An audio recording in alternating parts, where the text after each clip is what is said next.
நமஹா. எல்லாருக்கும் வணக்கம். நம்ம இப்ப இது பொன்மலை கிணத்துக்கடவு கனககிரி விநாயகர் சுவாமி ஆலயத்துல இப்ப வீடியோ எடுத்துட்டு இருக்காரு அவரு. இந்த கோயில் பாத்தீங்கன்னா, இந்த கோயிலோட ஸ்தல வரலாறுன்னு பாத்தீங்கன்னா, இந்த கோயில் 14ஆம் நூற்றாண்டுல கட்டப்பட்ட கோயில். பொறவைப்பாளையம் ஜமீன்தாருக்கு காட்சி கொடுத்ததா ஐதீகம். இங்க அருணகிரிநாதர் பாடல் பட்ட ஸ்தலம். அதாவது பொறவைப்பாளையம் ஜமீன்தார் 14ஆம் நூற்றாண்டுல அவர் அந்த ஜமீன்தார் பாத்தீங்கன்னா எப்பயுமே பழனிக்கு போறது வளம். கிருத்திகை வரதான் எடுத்து ஒரு தடவை கிருத்திகைக்கு விரதம் எடுத்து போடுறப்ப அங்க இருக்கிற ஒரு ராஜா விருந்தோம்பல் கூப்பிட்டுருக்காரு.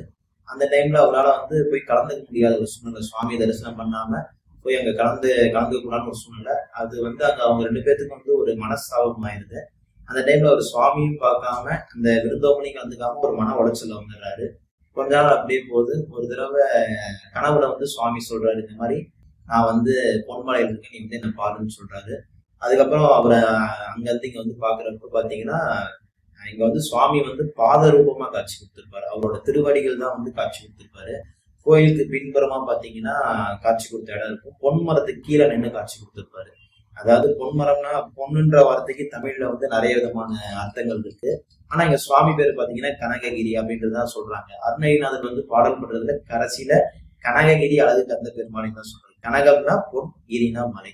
அந்த காட்சி கொடுத்த இடத்துனால இங்க சுவாமிக்கு கனககிரின்ற பேரோட எல்லாத்துக்கும் அருள் பாலிச்சு கொண்டிருக்காரு.